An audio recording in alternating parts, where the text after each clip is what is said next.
भवसागर से तरना क्या है? भवसागर कहाँ है? मन भवसागर है, उसके साथ साथ तन भवसागर है, परिवार भवसागर है, समाज भवसागर है, संसार भवसागर है और इसमें उथल पुथल आते हैं। खास उथल पुथल मन का है, उससे तर गया सबसे तर गया, लेकिन वो सीधे तुरंत नहीं होता है। पूरा जीवन साधते साधते तब वो होता है।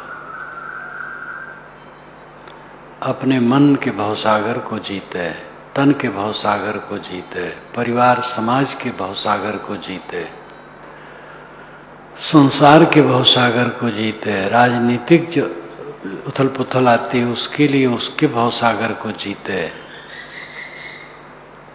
सब जगह जीतने से भवसिंधु से पार होना होता है। राजनीतिक उथल पुथल होने पर काफी विचलन हो जाती है, कुछ दिन में शून्य हो जाता है, कोई उसको पूछता ही नहीं, चर्चा भी नहीं करता, और उसी के हवा में जो उड़ जाता है वो अपनी हानि कर लेता है। सामाजिक उथल पुथल आती है कुछ उत्तेजकों के कारण, और उसमें जो उड़ गया वो अपनी हानि कर लेता है। पारिवारिक उथल पुथल आती है, उसमें जो उड़ गया, अव्यवस्थित सोचा बोला किया, वो अपनी हानि कर लिया। शरीर में रोग लगा, वो कायर हो गया और स्थिर नहीं रहा, तो अपनी हानि कर लिया। मन में उथल पुथल हुई तो सबसे बड़ी हानि है। ये सब उथल पुथल में सम रहना, शांत रहना, इस संसार सागर भवसागर को जीतना। जो भवसागर से पार होना चाहे वो अपने को मारे, दूसरे को नहीं। दूसरा अपना अपना सब जाने, दूसरे को कोई मार भी नहीं सकता है, अपने को मारे।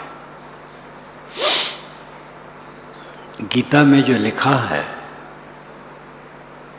बीजक में जो लिखा है, वेद शास्त्र में जो लिखा है, कुरान पुराण बाइबिल में जो लिखा है, गुरबाणी में जो लिखा है, उस सब का मनन करना चाहिए। जीवन में क्या लिखा है? जब तक हमारा जीवन गीता नहीं बनता, कुरान बाइबिल वेद शास्त्र बीजक नहीं बनता, तब तक हमारा उद्धार नहीं होगा। शास्त्रों में ही तो बताया गया है, साधना की बात जहां बताई गई है वहां यही बताई गई है। और बातें जहां बताई गई हों तो अलग है, मारकाट भी है किताबों में, लड़ाई झगड़ा भी है, पता नहीं क्या। लेकिन जहां मुक्त की बात है, जन्नत और स्वर्ग की बात है, वहां एक ही रास्ता बताया। दासराग युद्ध वेद का प्रसिद्ध है, 7वें मंडल में इसकी चर्चा आती है। वशिष्ठ कहते हैं कि बड़े बड़े फरसे लेकर के लोग युद्ध करने गए, जिसमें किसी को शांति नहीं मिलते, दुख होता है। ऐसा युद्ध भयावह है, इससे छूटने का देव हमें रास्ता बताओ। उन्होंने लिखा है प्राची दिशा को गए हैं, पूरब को गए हैं, दासराग युद्ध जहाँ हुआ है, 10 राजाओं का युद्ध, विश्वामित्र ने 10 राजाओं को संगठित किया था। और उधर से सुदास थे और उनका अपना था। अंत में सुदास की विजय हुई थी, 10 राजा हार गए थे। उसी समय की बात है। वशिष्ठ उस समय सुदास के पुरोहित थे, तो सुदास के ही तरफ से उनका समर्थन था। लेकिन वो स्वयं क्लेशित थे कि जिसमें किसी लाभ नहीं होता है, मार काट, ऐसे भयावह संकट से देव हमें बचाएं, रास्ता दिखाएं, स्वर्ग का रास्ता दिखाएं। स्वर्ग चाहने वाले को ये रास्ता ठीक नहीं, शांति चाहने वाले को ये ठीक नहीं। तो उस जगह भी ये बात बताई गई, जहाँ सीधे स्वरूप स्थित गुणातीत अवस्था, मुक्ति अवस्था की चर्चा होती है, वहाँ तो सब निर्माण, मोहा, जित संग जो दोषा इत्यादि कहा जाता है। अंदर बाहर संतुष्ट, शांत, स्थिर। तो साधना का जो विषय है वो अपने को मारना है। हमारे जीवन के संबंध में जहाँ जहाँ हम गए रहे, कितने लोग मिले, कितने लोग छूटे, वे हमारे साथ क्या व्यवहार किए, सब मर गया। आज का जो है वो कल मर गया, मर जाएगा, सब मर जाता है। इसमें जो जो विचलित होता है उसको बुरा फल मिलता है, जो शांत रहता है उसका फल अच्छा होता है। किसी को भयभीत नहीं होना चाहिए। सामाजिक, पारिवारिक, राजनीतिक, देशिक उथल पुथल में किसी को भयभीत नहीं होना चाहिए। जो सकारात्मक बुद्धि रखने वाले साधक हैं, निर्माण भाव से, उनके लिए कोई परेशानी कभी नहीं है। अपने को मारने में सरल है। कोई हमारी निंदा करे, हम निंदा न करें। कोई हमें गाली दे, हम गाली न दें। ये किताब में लिखा है तो किताबें में लिखे से काम होगा। हमारा जीवन गीता बनना चाहिए, बीजक बनना चाहिए, उपनिषद बनना चाहिए, वो जीवन में उतारना चाहिए। एक जगह में बैठा था, लोग मिलजुल रहे थे, तो मिलते जुलते हैं, पैसा भी चढ़ाते रहते, रुपये चढ़ाते रहते हैं। एक नवयुवक आया मिलने, नाम प्रसिद्ध तो हो ही गया है, नाम की गंदगी हमारी बहुत बढ़ गई है। तो आया था, तो बैठा, तो वहाँ तो कुछ नहीं बोला। फिर पत्र मुझे लिखा कई महीने के बाद कि मैं समझता था आप संत हैं, त्यागी हैं, लेकिन आपके सामने पैसा चढ़ रहा था, उसके आपके साधु रख रहे थे, ये समझ में आया। तब मैंने उसको उत्तर, ऐसे पत्रों का लोग उत्तर नहीं देते हैं, और उत्तर देते हैं तो डांट फटकार देते हैं। मैंने उसको लिखा कि बेटा तुम हमारी महिमा सुने इसलिए समझ ले बहुत बड़े संत हैं। भूल के मैं संत नहीं, साधु वेश पहना, अपने ढंग से जी रहा हूँ। तुमने सच्ची परख की है, तुम्हें मैं बहुत बहुत धन्यवाद देता हूँ, और मुझे साधु मानने का भ्रम छोड़ दो, तुम्हें बहुत बहुत प्यार। तो उसका उत्तर तो नहीं है। बहुत पुरानी घटना है, 77 की। कॉलेज में पढ़ता हुआ एक छात्र, ये भिन्न भिन्न प्रदेशों की मैं बात करता हूँ, उसने एक कैलेंडर बना के भेजा कि इसको आप पार्क में छाप दीजिए। मैंने नहीं छापा, पत्र लिखा, भैया नहीं छापूंगा, कैलेंडर बहुत है, ये सब मैं कागज़ बर्बाद नहीं करना चाहिए। वो बिल्कुल नाखुश हो गया, मुझे खूब गाली दिया, पत्र लिखा, खूब कट लिखा, अज्ञानी, मोही, दुष्ट, भ्रष्ट, जो कुछ बन सका कुल लिखा। याद तो नहीं काका लिखा, बहुत खराब खराब लिखा।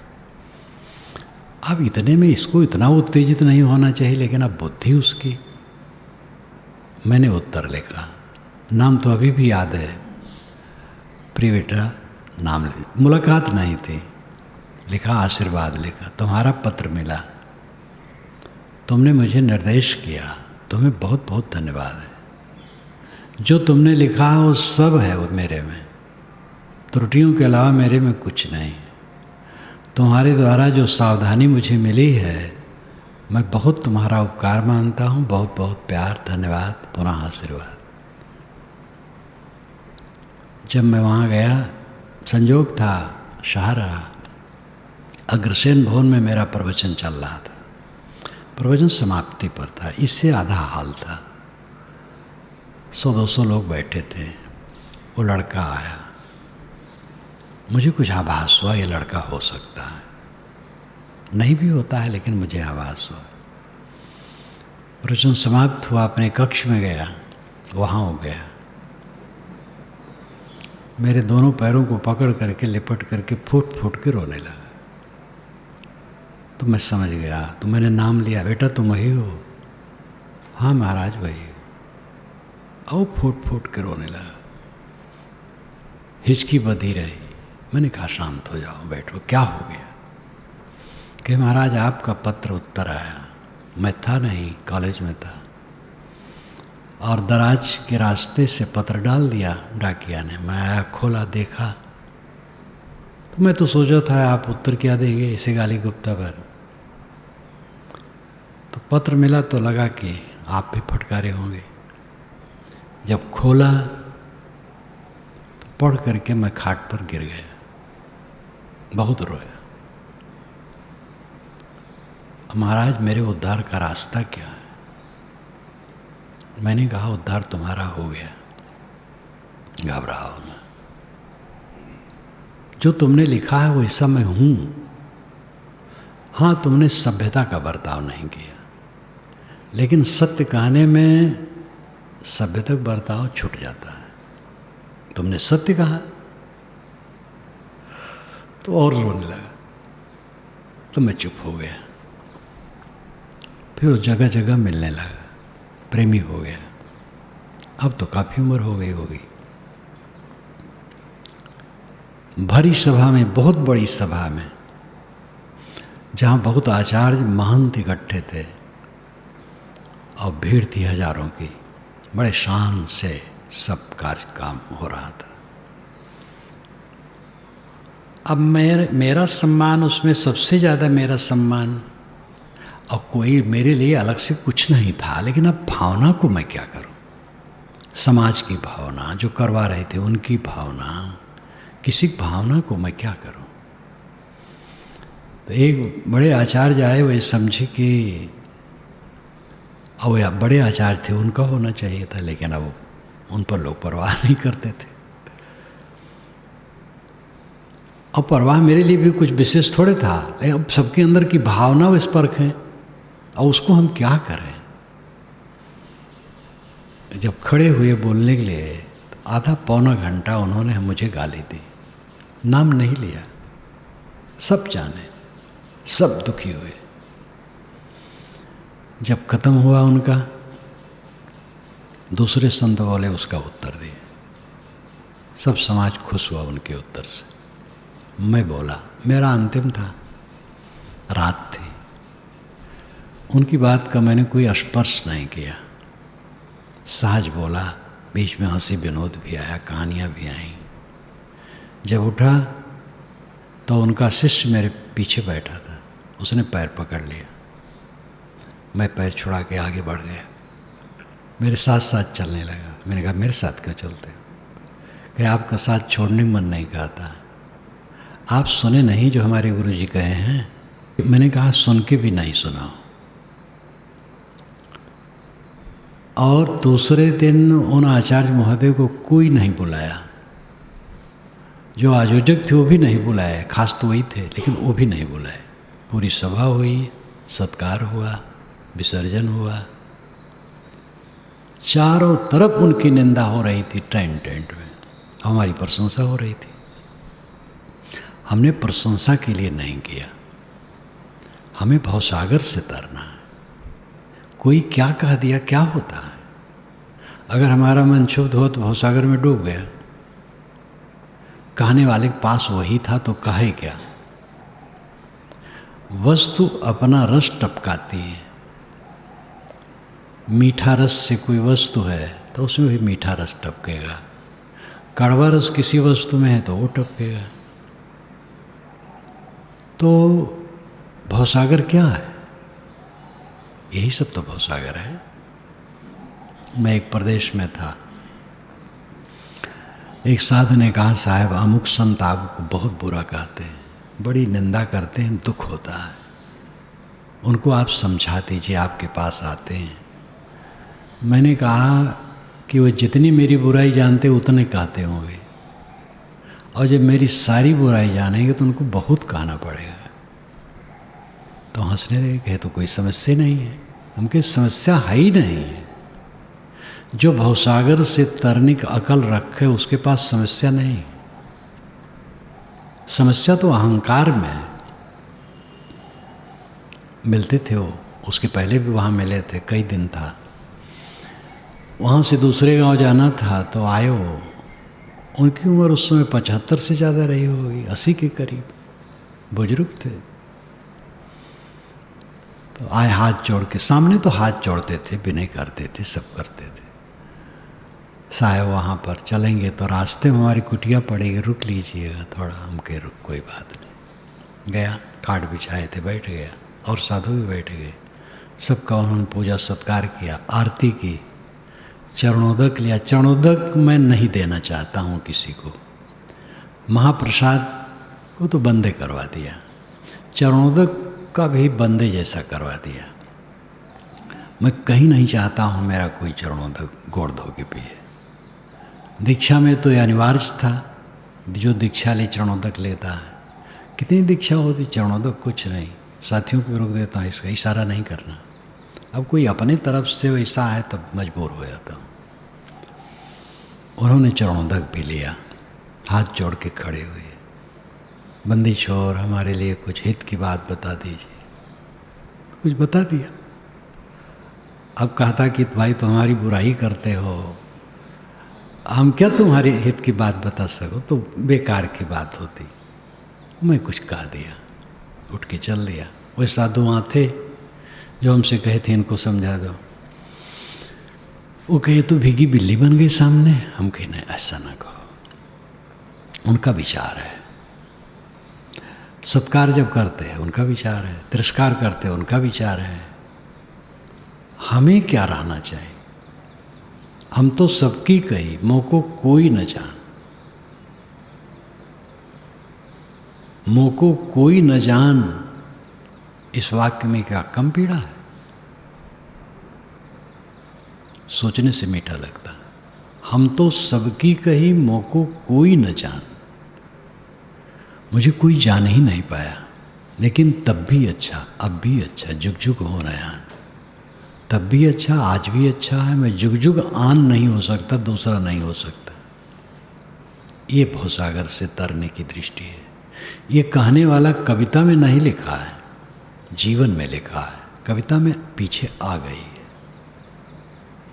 तथागत बुद्ध जा रहे थे अपनी टोली के साथ। हम लोग जमाना गाड़ी का है, पैदल चलते थे वे लोग। रथ पर भी बुद्ध कभी नहीं बैठे, शायद स्वाभाविक भी न बैठे हों। साथ साथ महावीर स्वामी का चल रहा था, वो तो बाल भी उखाड़ लेते थे, नंगे रहते थे।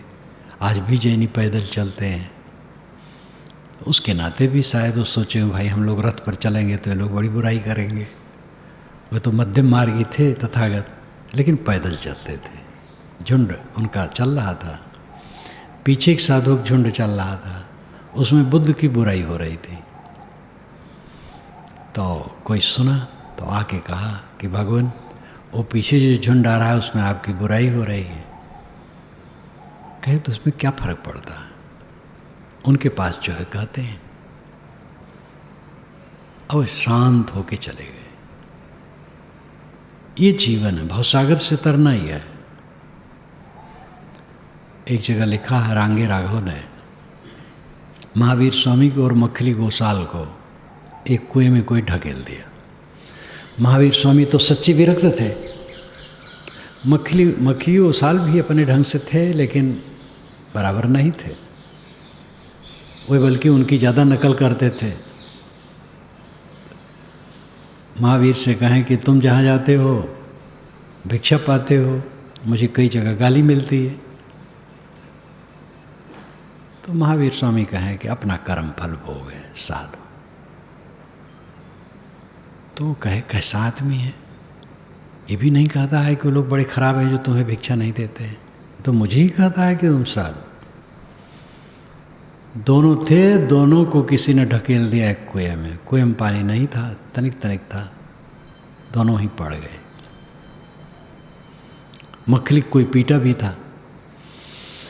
तो मखली ने कहा स्वामी उसने मुझे पीटा। तो महावीर स्वामी ने कहा कि सालो अपना कर्म फल भोग है। मखली ने कहा गजब आदमी है, ये भी नहीं पूछता है क्यों पीटा, उसने गलत किया, बस कहता है सालो हर बात में सर। कई झोपड़ियाँ बनी थी तपस्वियों की एक आचार्य के शिविर में। सब तपस्या एक एक साधु एक एक झोपड़ी में रहते थे, साधना करते थे। पशुओं में तो जब चरने लगे झोपड़ी को, उसमें घास फूस रहा था, वो चरने लगे तो लोग हाँक दें।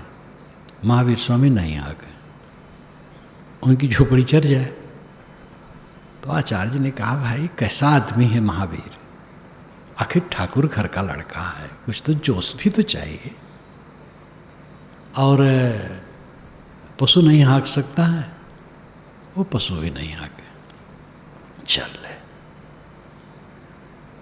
तो मैं नहीं कहता पशु को ना हाँके, लेकिन भावसागर तरने का अर्थ है अपने को मारना।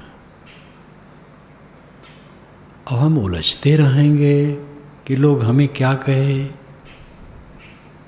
कैसे भावसागर तरेंगे? दूर के क्या कहे, निकट के क्या कहे। जिनसे परिचय ही नहीं वो तो कहते ही नहीं है, जानते ही नहीं है। जिनसे परिचय है वो कहते हैं, दूर के भी और निकट के भी। ये चोट लगती है मेरे अपने कहे, अपना ही लड़का कहे तो बहुत चोट लगती है, अपना शिष्य कहे तो बहुत चोट लगती है। इसमें अपना पराया क्या है? कोई अपना नहीं और सब अपने हैं। अपने आप को ऊपर उठाए बिना कोई भावसागर से तर नहीं सकता है। अपने को मारो, अपने को संभालो। इस पंथ में आया तो कई बातों में मैंने अपने ढंग से सुधार किया। चरणोलग लेने बहुत भरमार थी, उसको करीब करीब बंद करवाया। शीत प्रसाद उसको तो पूरा बंद करवा दिया। आरती को मैं बंद नहीं करवा पाता, भय लगता है लोगों से बवंडर करेंगे। नहीं, कम से कम मैं चाहता हूँ इस आश्रम में मेरे शरीर की आरती ना हो। अधिवेशन के समय भगत भी रहते हो जाए। गुरु पूर्णिमा के दिन मैं सोचता था आरती न करने दो, लेकिन हिम्मत नहीं हुई कहने। जब हो गई तो गुरुछेम हमारे कक्ष में गए तो उनसे मैंने कहा कि आरती जब करना हो एक स्टूल पर आरती चला के रख दिया जाए, सब बैठे रहे, आरती गा लें। वहाँ हो गई आरती तो हंसने लगे, ऐसी कहीं आरती होती है? हम कहीं जब करो तो ऐसे होती है, ऐसे हो जाएगी। तो कम से अब भंडारा यहाँ होता है समय समय से, तो भंडारे के दिन प्राय दूसरे दिन पूजा करते हैं। पूजा कर लें, आरती न करें। आरती में जब सब खड़े होते हैं मुझे जैसे लगता है कांटा गड़ रहा है।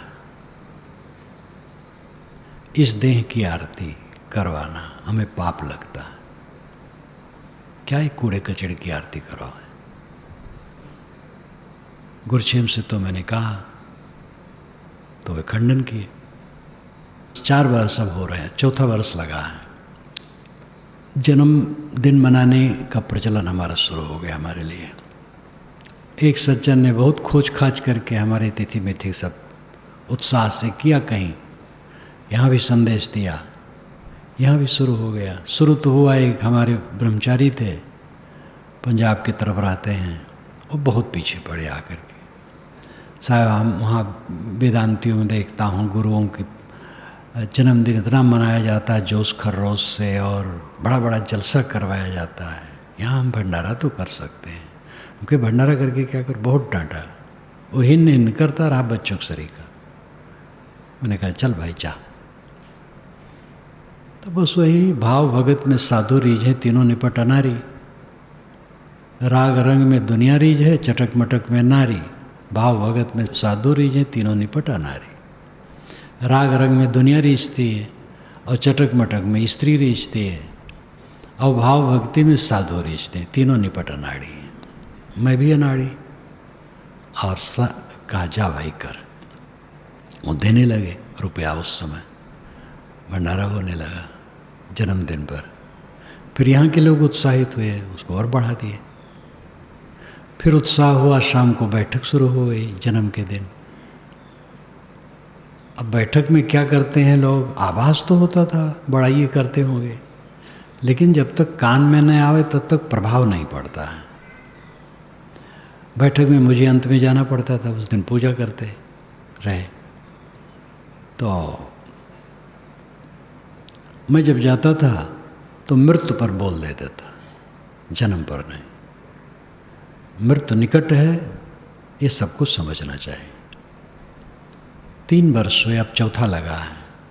मैं अपने कक्ष में बैठा था, और उस वाले धर्मशाला वाले कक्ष में चल रहा था।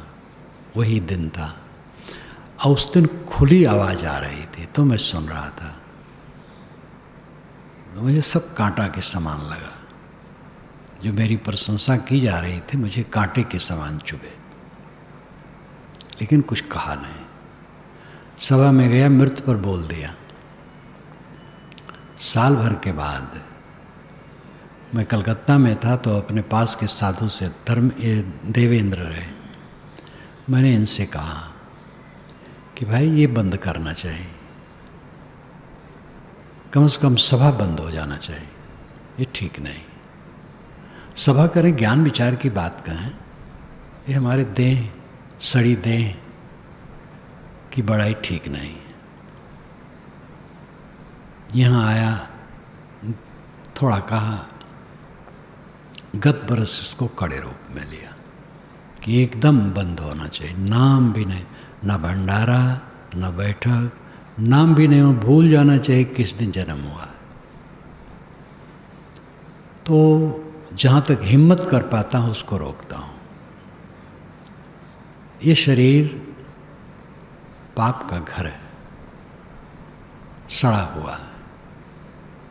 इसमें तमाम उद्वेग भरे, तमाम विकार भरे, उसका क्षय करके शांत लेना है, इसकी आरती नहीं करवाना। और अपने आप को इससे उद्धार करना, अपने आप का। भवसागर से तरना कहीं अलग भवसागर है। ये नाम, रूप, अहंता, ममता, सामाजिक, पारिवारिक, राजनैतिक उथल पुथल, निकट और दूर के लोगों की भावनाओं के उद्वेग, इन सब से अपने मन को ऊपर उठा लेना। और ये सबके लिए, कोई एक के लिए थोड़े, मेरे लिए है, सबके लिए, सबके सिर पर है। वो गीत में आता है, रिकॉर्डिंग में आता है कि जो समझता है कि वो मूर्ख है, वो सबसे मूर्ख है।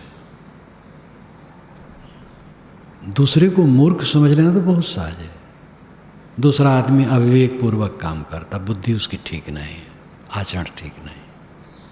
हमारा कितना है? दूसरे के लिए सोचना सरल है, अपने लिए सोचना बहुत बड़ी बात है। भय नाम की चीज नहीं होनी चाहिए कि लोग हमें क्या कह देंगे, क्या कर देंगे। कट कहेंगे, उसको सह लूँगा, मार देंगे, सह लूँगा, मार डालेंगे, कोई हर्ज नहीं। इतना जो अपने पर ओढ़ लेगा, उसको कोई भय है? कोई कष्ट है, कोई परेशानी है, भवसागर फिर और कहीं है। शरीर तो ऐसे जीवन मुक्त पुरुषों का भी होता है जो कष्ट से छूटता है कहीं कहीं। दक्षिण भारत के संत रमण महर्षि, निर्मल संत, 15 वर्ष की उम्र में निकल गए थे। 15 निकलने से कोई महत्व नहीं है, महत्व है जब निर्मल रहा है। 15 वर्ष में, 10 वर्ष में निकल जाए, आगे कूड़ा कचरा बटोर ले तो क्या करेगा? बाल ब्रह्मचारी का ढोंग कुछ काम करेगा? बाल ब्रह्मचारी हैं लेकिन भ्रष्ट है, का बाल ब्रह्मचारी। श्री काशी साहब थे, 2 बच्चे, 1 बच्ची, परिवार, नौकरी, 33 वर्ष की उम्र में जाने, 34 वर्ष की उम्र में दीक्षित हुए, 38 वर्ष की उम्र में विरक्त हुए। बुरहानपुर में वर्षों रहे, शायद 27 वर्ष से कितना वर्ष रहे, और अंत में अपने 65 वर्ष की उम्र में बुरहानपुर छोड़ दिए। 64 वर्ष और 65 वर्ष की उम्र में शरीर छोड़ दिया आगर की तरफ। सब कुछ उन्होंने किया, पारक सिद्धांत का शास्त्रीय स्वरूप दिया, लिखा, पढ़ा, संपादन किया, निरपेक्ष ज्ञान दर्शन जैसा ग्रंथ लिखा और जीवन मुक्त हुए। पूर्ण जीवन मुक्त होकर के उन्होंने शरीर छोड़ दिया। आश्रम छोड़ दिए थे तभी जीवन मुक्त नहीं थे, आश्रम में थे तब भी जीवन मुक्त थे। छोड़ दिए और अच्छा किए, आश्रम में ही शरीर छोड़ते तो भी जीवन मुक्त थे। तो 33 वर्ष की उम्र में उनको समझ हुई कच्ची गृहस्थी में और जीवन मुक्त हुए। और कोई बाले ब्रह्मचारी हो और सड़ा हो तो क्या करेगा बाल ब्रह्मचारी पर? अथवा बाल ब्रह्मचारी हो, सड़ा ना हो, सदाचारी हो, त्याग से रहे, लेकिन पूरा काम न कर पावे तो बाल ब्रह्मचारी होने से क्या हो? बुद्ध बाल ब्रह्मचारी तो नहीं थे, जीवन मुक्त पुरुष थे। इसलिए पहले क्या था इसका महत्व तो नहीं, आज क्या है। वर्तमान ठीक है तो सब मंगल है, वर्तमान में गलत है तो सब गलत है। इसलिए वर्तमान को देखने की जरूरत है। किसी को हराला नहीं बनना चाहिए। गलती कल किए हैं, वो मर गया, आज उस गलती को मन वाणी कर्म से छोड़ दो। गलती खत्म हो गई, सही हो गई। अहंकार है गलती के लिए तब नहीं छूटेगा। हमने किया, ठीक किया, तब फिर गलत है। मन वाणी कर्म से लगे नहीं, गलत किया, ग्लानि हो जाए पूर्ण, बस खत्म हो गया। भवसागर से तरने की बात यही सब है। कोई महापुरुष ऐसा नहीं हुआ है कि जिसके ज़माने में चारों तरफ सब सुविधाएं थी, पास के लोग सब समर्पित थे और कोई उनकी आलोचना नहीं करता था, कोई बुराई नहीं करता था। जहाँ आते जाते थे वहाँ कोई बुराई नहीं होती थी, सब जगह सत्कार होता था। ऐसा कहीं नहीं। मैंने महान पुरुषों को देखा, उनकी पूजा करते थे, बुराई करते थे। एक जीवन मुक्त पुरुष को जब एक गांव जाना था, वहाँ रहना था कुछ दिन, तो वहाँ के महंत ने रात भर उनकी बुराई की। उन्हीं के शिष्य, वो उनका शिष्य गया था देखने वाले, उन्हीं से बुराई की। जब तक जागते रहे उनकी बुराई करते रहे। तो आ करके वो बताए श्रेष्ठ संत ने कि आपकी तो साहब बुराई करते हैं, जब तक जागे बुराई की। अरे ठीक है, नहीं जाएंगे। दूसरे दिन उनको लगा कि मैंने बहुत गलत किया है, गए। बंदी छोड़ कब चलेंगे? महाराज चुप हो गए। फिर कहे हमारे जाने से तुम्हें कष्ट हो, हम क्यों जाएं? नहीं बंदी छोड़, न चलेंगे तो कष्ट होगा। कहे ठीक, गए। ये दशा मैंने आंखों से सब देखा है। कृतार्थात्मा पुरुष हैं, उनको गाली देने वाले हैं। दूर के लोग हैं, निकट के लोग भी गाली देने वाले। गाली देते हैं, गाली देने मतलब बुराई करते हैं, और सामने हाथ जोड़ के आरती भी करते हैं। इस सब के लिए राम सीता को ऐसे निकाले हैं, गलत किए हैं, सही किया अलग विषय, लेकिन वो क्लांत हो गए थे। धोबी ने नहीं ताना मारा था। ये भेड़ी, समाज भेड़ी है। एक तरफ एक भेड़ी चली, सब उधर टूट पड़ते हैं। एक ने कुछ कहा, उसमें अधूरे दिमाग वाले उड़ने लगते हैं। गंभीर बात तो उसमें कोई कहने वाला बड़ा दुर्लभ होता है। बस राम सीता को फिर ले आए, रख लिए। 22 महीने जहाँ रावण यहाँ रही, अब इसी दशा हम लोगों की क्या होगी? हमारी स्त्रियाँ कहीं भी रहें, फिर मानना पड़ेगा। सुनते सुनते राम बहुत दुखी हो गए, तो उन्होंने चुपके से निकाला। ये एक जगह की बात नहीं है, पूरे देश काल में ये व्याप्त है। इतना सब जान करके भी जो अपने मन को मार के अपने ही पर न दृढ़ होगा, उसका भवसागर पार कैसे होगा? ये अहंकार कि मेरे प्रति ऐसा ना हो, राम के प्रति हुआ, कबीर के प्रति हुआ। कबीर की 52 कसनियाँ, 52 कसनियाँ काल्पनिक हो सकती हैं, हो सकती क्या हैं ही, लेकिन उसके आधार में समझ सकते हैं कि उनको खूब तकलीफ दी गई है। लेकिन तकलीफ देने वालों को उन्होंने गाली नहीं दी है, कटु नहीं कहा है, बुराई नहीं की है, बदला नहीं लिया है। उनके साथ कोई कमांडो रहता था, शरिंदा साधु और वीर। एक की बात नहीं, सब की बात है। जितना नीति में लिखा है कि जो जितना प्रसिद्ध होता है उसका सत्कार करने वाले उतने होते हैं और निंदा करने वाले उतने होते हैं। बस सत्कार करने वाले ज़्यादा होते हैं, लेकिन मतलब है कि कम प्रसिद्ध है तो 2-4 लोग निंदा करने वाले हैं, और ज़्यादा प्रसिद्ध है तो 100-50 निंदा करने वाले सब हो सकते हैं, और ज़्यादा प्रसिद्ध है तो और निंदा करने वाले हो सकते हैं, और पूजा करने वाले हो सकते हैं। जहाँ जहाँ प्रसिद्ध पुरुष जाता है, लोग निंदा करते हैं, अस्तुत करते हैं, आश्रय लेते हैं, आश्रय देते हैं। ये नीति में लिखा है। नीति में वही लिखा जाता है जो घटता है। बड़े पुरुष जहाँ जाते हैं, लोग आश्रय देते हैं, उनकी सेवा करते हैं, और लोग आकर के आश्रय लेते हैं, प्रशंसा करते हैं, और कुछ लोग होते हैं निंदा करते हैं। ऐसे भी होते हैं जो दोनों काम करते हैं, सामने प्रशंसा करते, पीछे निंदा करते, और वो सब भी चलता है, और वो सब जानते हैं, लेकिन उसको जीत के रहते हैं। अपनी पत्नी से लोग उलझते हैं, बच्चे से उलझते हैं, और उलझ करके वो नुकसान ही करते हैं। नहीं रह पाते तो छोड़ दो पत्नी बच्चे को। एक साथ रहना है तो सहने की जरूरत है। ऐसे गृहस्थों को मैंने देखा है कि उनका लड़का कटु कहता है, लेकिन वो किसी से नहीं कहते हैं कटु कहता है। जब 4 लोग बैठते हैं तो कहते हैं सब बड़े बहुत अच्छे हैं,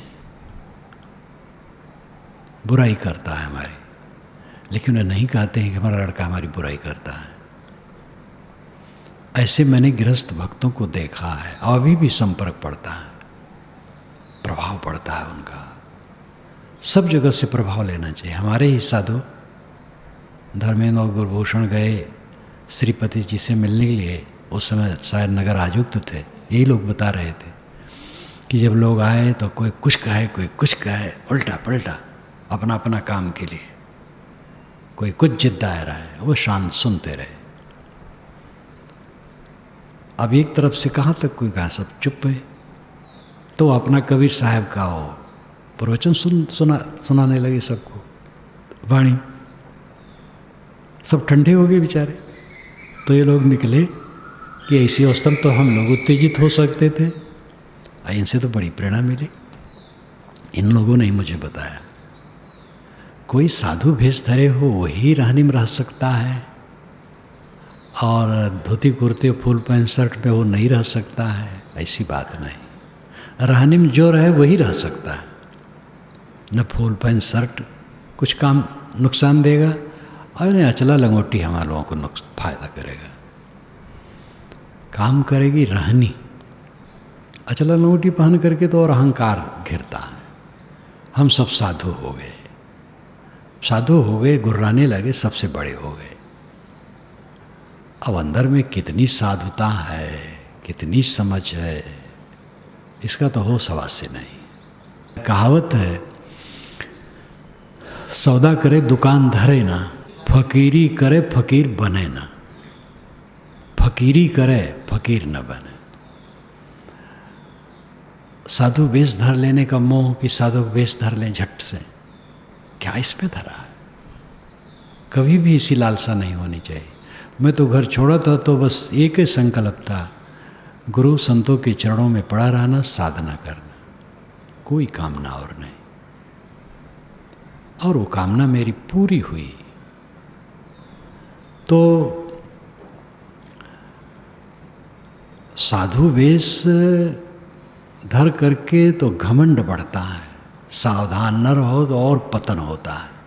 हम लोग बाबा हो गए, मुड़ मुड़ाए 3 गुण, सिर की मिट गई खाज, बनी बनाई रोटी मिले लोग कहें महाराज। सब जगह महाराज आए महाराज आए। अब महाराज में कितना भंगार है, महाराज जाने। इसलिए खतरे हर जगह हैं, और ये बड़ा सूक्ष्म है। ये जो सात्विक खतरा है अत्यंत सूक्ष्म है। सोने की बेड़ी काट के फेंकना बहुत मुश्किल है, समझदार के लिए कुछ मुश्किल नहीं है। हमारी गोद में सांप गिर जाए तो हम तुरंत फेंकेंगे, बिच्छू गिर जाए तुरंत फेंकेंगे। ये जो दोष है मन का, कौन कल्याणार्थी चाहेगा कि मन में दोष रहे? नश्यता की बात वो कितनी मार्मिक है। जब जमाचार्य ने कहा कि आत्मा क्या है मत पूछो, स्त्रियां ले लो, बच्चे ले लो, 100 वर्ष की उम्र ले लो, बाजे गाजे ले लो, स्वर्ग ले लो। उसने कहा भगवान ये तो इंद्रियों को जीर्ण करने वाले हैं। स्वभावा, संस्कृत में स्वभावा तालब्बी सर से होता है, स्वभावा। स्वनाम कल, अभाव नाम न रहना। जो कल नहीं रहता है, आज है कल नहीं है। संसार की सारी चीज़ें स्वभावा हैं, कल नहीं रहेंगे। उसी चीज़ को आप दिखा रहे हैं। आत्मा में जानना चाहता हूँ। तब उन्होंने कहा कि तू सच्चा पात्र है, और उन्होंने लंबा व्याख्यान दिया। साधक कोई गृहस्थ हो, विरक्त हो, स्त्री हो, पुरुष हो, जो भवसागर से तरना चाहे वो अपने को मारे, अपने को समझे कि मैं देह नहीं हूँ, आत्मा हूँ। देह तो मिट रही, आजकल में खत्म हो जाएगी, और अपने आत्मा का उद्धार होगा अपने को मारने से। अपने मारने का मतलब है अपने मन को मारना, अपने अहंकार को मारना, अपने कुटेव को मारना। और उसमें सबसे ज़्यादा रोग है अहंकार। अहंकार ठनका भन भना गए। हम पत्थर मारते हैं, आगे कोई स्तंभ नहीं है, दीवार नहीं है, तो कहाँ भन बनाएगा? लेकिन आगे दीवार है, स्तंभ है, तो भन बनाएगा, खट्ट दे होगा। कोई घटना घटती है, अनुकूल या प्रतिकूल, अगर अहंकार का खंभा है तो भन बनाएगा। अनुकूलता मिली तो चिपकाहट हो जाएगी, प्रतिकूलता मिली तो क्रोध आ जाएगा। दोनों स्थितियों में न क्रोध आए न चिपकाहट हो, यह अहंकार का खंभा टूटने से कल्याण होगा। ऐसी दशा आएगी। हमारा अहंकार टूट जाए तो दूसरे क्या फायदा, हमारा फायदा है। अब आजकल में पता नहीं लगेगा साथी लोग कहाँ गए। पहले हम आए हैं तो समाज वो उसमें एक भी व्यक्ति नहीं है। वही विमल साहब हैं, निहाल साहब हैं, 2 जने हैं। निगम दास जी तो बेचारे पीछे आए, साधु शरण भी पीछे आए। जब मैं आया था उसके पहले के निहाल साहब विमल साहब हैं और कोई नहीं। तब भी समाज था और एक व्यक्ति नहीं है। उस समय भी अपना राग था, द्वेष था, हानि थी, लाभ था, अनुकूल था, प्रतिकूल था, उल्टा पलटा कहने वाले थे, अच्छा कहने वाले थे, और जो जो जैसी जैसी कमाई की ले ले करके गए। अब वो सब कुछ नहीं रहा। ये आज का रहेगा? कुछ नहीं रहेगा, किसी का नहीं रहता, केवल हमारा नहीं आपका भी। एक वचन में आता है, हाँ सितम अपने ही ऊपर बात कुछ छिड़ी नहीं, बादशाहों के भी झंडे गड़े रह जाएंगे। केवल मैं अपने लिए नहीं कहता, बादशाहों के भी झंडे गड़े रह जाएंगे, वो चले जाएंगे। ये तो तब अहंकार हम करें कि और लोग मर जाएंगे, हम रहेंगे, और तब दुखी हूँ कि हम ही मरेंगे, क्या कहें, और लोग तो सब बने रहेंगे। कोई नहीं रहेगा, तो ना अहंकार करने की गुंजाइश है और न दुखी होने की गुंजाइश है। समझने की जरूरत है। सब व्यवहार क्षणिक क्षणिक क्षणिक क्षणिक, जिसको लेकर के उद्वेलित होते हो क्षणिक, कुछ स्थिर नहीं। लेकिन मैं स्थिर हूँ, मैं वही हूँ। 10, 20, 30 वर्ष पहले जो था वही हूँ, आज भी हूँ, आगे भी वही रहूँगा। मेरा संबंध मेरे से और किसी से भी नहीं। सारा संबंध झूठा है, मिथ्या यह संसार। झूठ झूठा के डारो, मिथ्या यह संसार।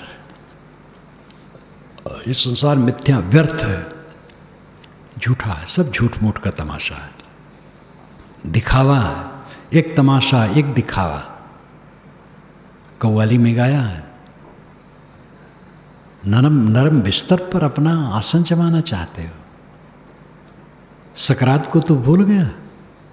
सकरात कहते हैं मृत्यु काल के दुख को। जो मृत्यु काल की स्थिति आएगी उसको भूल गया, सकरात को तो भूल गया, अंत में होने वाली बात को भूल गया। घोर प्रमाद है जो हम समझते हैं कि जो ऐसा है यही सब ऐसे रहेगा। घोर प्रमाद है। कुछ भी किसी का नहीं रहेगा, कुछ किसी का है ही नहीं।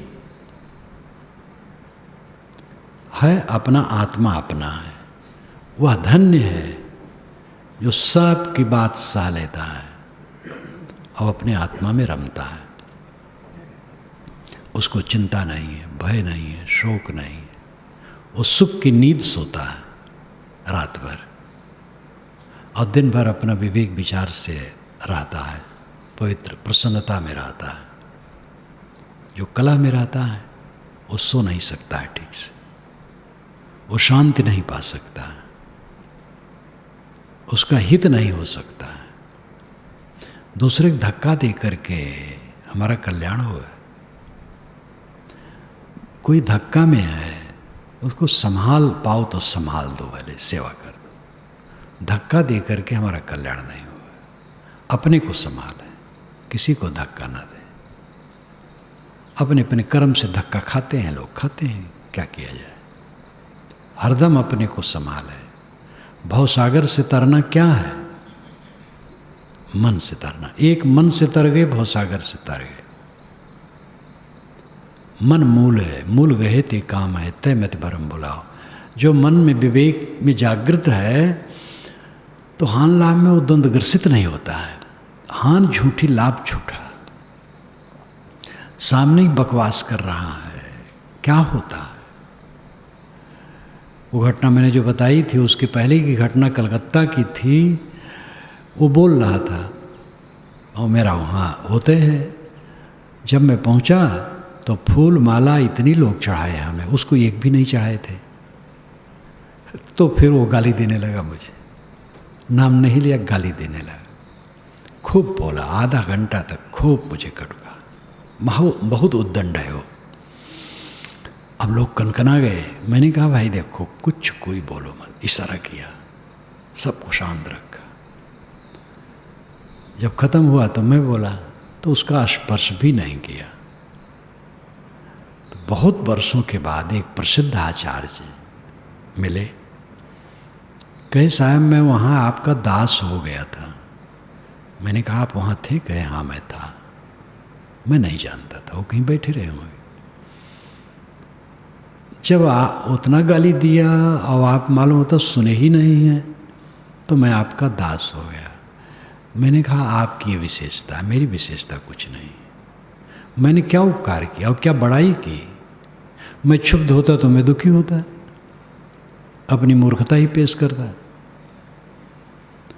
तो मैंने मूर्खता नहीं की, बस मैं रोगी हूँ और मैंने दवाई खा ली, तो मेरी बड़ाई क्या हो गई? बुखार है और हलवा बना है, अगर हलवा मैंने नहीं खाया तो उसमें हमारी बड़ाई क्या है? समझदारी है कि भाई हलवा खाएंगे तो बुखार और बढ़ जाएगा, तो उसमें मेरी कोई बड़ाई नहीं है। आपने जो मेरे लिए शब्द कहा वो आपकी बड़ाई, मेरी कुछ बड़ाई नहीं है। मैंने अपने जीवन में इसको करके देखा, इसलिए मुझे उत्तरोत्तर पश्चाताप का समय नहीं आया। अब पहले थोड़ी मोड़ी भूल चूक की बात अलग है, लेकिन आगे चल करके मुझे पश्चाताप का प्रसंग नहीं पड़ा, किसी बात पे नहीं पड़ा। यहाँ पर संस्थान कायम किया, यहाँ इतना काम हुआ, लेकिन किसी काम में मुझे पश्चाताप नहीं करना पड़ा। व्यवहार में त्रुटि हो सकती है, क्योंकि व्यवहार में हर जगह बुद्धि किसी की भी ओर नहीं पहुँच सकती। अमुक काम करना है, वो काम करने से अपने करो, फिर पीछे लगता है ऐसा न करते, इस ढंग से करते तो अच्छा होता। तो व्यवहार में तो त्रुटि हो सकती है, लेकिन अपने काम में मुझे, जिसमें पूरा साफ है अंदर, उसमें मैं त्रुटि नहीं करता। इसलिए मुझे पश्चाताप का नंबर नहीं आता है और मेरा मन सब समय शीतल रहता है। ऐसे कोई भी रह करके शीतल रह सकता है। सबका रोग वही है और सबका आत्मा वही है और सबके लिए दुनिया वही है, हवा पानी वही है। किसी के लिए प्राइवेट लिमिटेड कुछ नहीं है। जो एक के लिए वही सबके लिए है।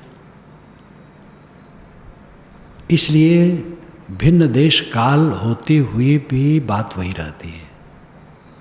यूरोप का वह दार्शनिक नाम बोल रहा है, जो मरने लगा था, तब लोग मित्र मिलने आए, तो उसने विनोद में कहा, देवदूत वैतरणी तरने के लिए नौका ला के खड़ी की है। वहाँ की भाषा में कहा, लेकिन भाव वही है। और कहता है कि बैठो वैतरणी, अब तरना है तुम्हें। मैं कहता हूँ कि कुछ दिन रहने दो। मैंने जो कुछ लिखा है, याद है, मैंने जो कुछ लिखा है उसका प्रभाव मैं देख लूँ जरा। वो बड़े तर्कशील थे, अंधविश्वास का बहुत खंडन उन्होंने किया था। तो जरा मैं समाज में देख लूँ कितना अंधविश्वास खत्म हुआ है, तो मुझे कुछ दिन छोड़ दो। तो देवदूत कहेगा, मूर्ख उठ, नावकम बैठ। अरे तू हजारों वर्ष यहाँ रहा है तो दुनिया बदलने वाली नहीं। बहुत चुभती हुई बात थी वो बात। यहाँ भी ऐसे अनुभव किया जा सकता है हर जगह। जो हम लिखते पढ़ते समझाते हैं, सब मान लेंगे, सब तर जाएंगे। जो जो इच्छा होगी करेंगे, तरेंगे। अपने को तारना है। भिन्न देश काल स्थितियां हो सकते हैं, लेकिन जो मूल बात है वो सब जगह वही है। सबकी आत्मा वही है, सबका मन वही है, सबका अहंकार वही है, सबकी वासनाएं वही हैं, सबके लिए बंधन वही है। और सब के लिए बंधन की निवृत्ति का साधन वही है। उपासना, जहाँ से ऐसा रास्ता मिले। स्वामी शंकर ने विवेक चूड़ामणि में कहा है, शिष्य के तरफ से बड़े काव्य में अलंकारों में कहा। 4 पंक्तियों का मंत्र, वो बहुत जटिल, इतना अलंकार उसमें भरे हैं। और पहले भी मैं सोचता था उसी का अर्थ करने में बहुत समय हमें लगेगा, उसको बैठाते बैठाते कल बैठाया, कितना अलंकार उन्होंने इसमें जोड़ा है। तो उसमें शिष्य कहा है, मैं पतित हूँ भवसागर में, गिरा हूँ, मुझे उठा लीजिए। प्रभु, आपको छोड़ करके मैं नहीं जानता हूँ कि दूसरा भी शरण है, दूसरी भी शरण है। और शरण और कहाँ है? सदगुरु संतों को छोड़ करके कहीं शरण है ही नहीं है। मैं भवसागर में पतित हूँ, और उसमें भी इतना दावा, तप्तम दावा नल, और बड़ा बड़ा अलंकार उसमें दावा नल में भी जोड़े हैं। तो हम दुख में पड़े हैं, मन के दुख में, खास मन का दुख है, फिर तन का दुख है, फिर सारा संसार का दुख जुड़ जाता है। साधक को एक ही काम करना है, मन का दुख समाप्त कर देना, बस बेड़ा पार। और मन का दुख तब मिटेगा जब अपना सारा अहंकार मिट जाएगा। प्रशंसा करने वाले सावधान, फूलने न पाए मन, वैसा विवेक रहे तो क्या फूलेगा। निंदा करने वाले से तो सावधान रहना, उनका तो उपकार मानना चाहिए। जब एक संत को एक ने कहा, कपटी कहीं का, उन्होंने कहा आपने मुझे परखा, 30 वर्ष हो गए साधु हुए। उस साधु को 30 वर्ष हुए हुआ था, मुझे तो 50 से ज़्यादा हो गए। तो अपने को देख है, अपने को परख है, हर समय अपने को मारे, कौन परेशानी है। इसलिए कोई भी साधक हो जो कल्याण करना चाहे, वो भयभीत न हो। वो ये न सोचे कि हमारा क्या होगा। किसी बवंडर को देख करके भयभीत न हो। बवंडर करने वाले बवंडर में रहते हैं, वो उसका फल पाते हैं। और जो साधना करते हैं वो शांति पाते हैं। साधना करने वाले कभी हार नहीं हो सकते। उसके लिए पूरी प्रकृति आरती साजी खड़ी है, उसके लिए सर्वत्र स्वागत है सत्ता में, क्योंकि उसने अपना स्वागत स्वयं कर लिया। जो आत्म प्रतिष्ठित हो गया, समाज प्रतिष्ठित हो गया। अब आत्म प्रतिष्ठा नहीं है तो समाज प्रतिष्ठा क्या करेगी। राजनेताओं को तो मंत्री आते हैं तो उनके विषय में प्रशस्ति पत्र दिया जाता है, झूठ झूठ, और फूल मालाएं चढ़ती हैं। कई नेताओं को तो रुपये से तौला जाता है, और जब चले जाते तो गाली भी देते हैं, वही तौलने वाले गाली देते हैं, और लोग बस करते हैं। तो प्रशंसा का महत्व नहीं है। हमारा मन प्रशंसित है, मन मुख्य है, मन सरल है, शीतल है, निर्माण है, अहंकार शून्य है, उद्वेग शून्य है, तो हमारा बेड़ा पार है। हमें कोई क्या कहते हैं, हम किसी सभा में बैठे बोल रहे हैं, और उसमें कितने लोग बैठे जो अंदर ही अंदर कह रहे हैं महाढोंगी है, बक रहा है, न इसके पास विवेक है न रहनी है, बुद्धि भी कमज़ोर, आचरण भी कमज़ोर, बक रहा है केवल। और कितने लोग बैठे तो जीवन मुक्त हैं, धन्य है, दर्शन हमें हुए। वो दोनों से हमसे कुछ मतलब नहीं। वो जिनका जिनका जो है उनका भाव है, उनको हान लाभ उनके पास है। निज निज भाव चखे, जो हम हैं वही हमारा लाभ है, वही हमारी हानि है। अगर हमारा मन खटाई में है तो हमारी हानि है, और हमारा मन ठीक है तो हमारा लाभ है। इसलिए जो सकारात्मक साधक हैं वह भयभीत कभी ना हो, किसी बाउंडर से भयभीत ना हो। दैहिक उपद्रव आए, सामाजिक उपद्रव आए, राजनीतिक उपद्रव आए, अब देह में कैसे कैसे रोग आ जाते हैं कि उठते बैठते नहीं बनता है। लेकिन घबराना नहीं चाहिए, वो सब चला जाएगा, क्या रह जाएगा। मुझे साटिका हुई थी, साटिका ठीक से जिसको होता वही जान सकता है। और वैदिक में भी लिखा है साटिका कोई रोग नहीं, जिस पर आ जाए। तो वैसे थोड़े आता, उसमें भी कुछ कारण कार्य व्यवस्था होती है। तो उठना बैठना मुश्किल था। गुरछे मेरी सेवा में रहते थे और सहायक भी थे, तो मैं उनसे विनोद किया करता था कि देखो ये भूत का मामला है, तभी अच्छा नहीं हो रहा है दवाई से, वो कुपित है, बैगा से झड़वाते नहीं हो। और हंसता रहता था। लोग कहते हैं वैसे विनोद करता था, भूत बात तो झूठे हैं। और मंच पर बैठ करके कुर्सी पर भाषण करता था। भाषण में कोई नहीं जान पाता था इनको कोई दर्द है, और समय भी नहीं जान पाता था। बातचीत करता था, अपना प्रसन्न रहता था। कमर में दर्द है, वो दर्द रहा है अपनी जगह पर, रहा क्या करी, दर्द सह लेता था। बहुत ज़्यादा दर्द आ जाएगा जब असहन में, तब बदहोशी हो जाती है। इसलिए डरना नहीं चाहिए कि ऐसा ना दर्द आ जाए कि बदहोश हो जाए। बदहोश है तो फिर खत्म। असहन जब दर्द होता है तब बदहोशी आती है। जब तक सहने योग्य है दर्द, तब तक बदहोशी नहीं आती है। जब असहन दर्द होता तब बदहोशी आ जाती है और सब दर्द खत्म। इसलिए कहीं भयभीत ना हो कि रोग लगेगा तो क्या होगा। हम साधु हैं, कोई सहायक ना हो तो क्या होगा। हमें हमारे पिताजी ने कहा था, जो देह के पिताजी थे, अब माता पिता तो मोह होते किसी प्रकार रुक जाए।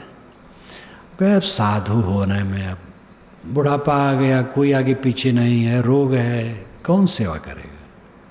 तो मैंने कहा कि अनेक जन्मों में जंगली पशु में हुआ होगा, कौन मेरी सेवा किया होगा। अरे भाई इतना संतोष है तो ठीक है। तो इतना संतोष किए बिना कोई साधना करेगा।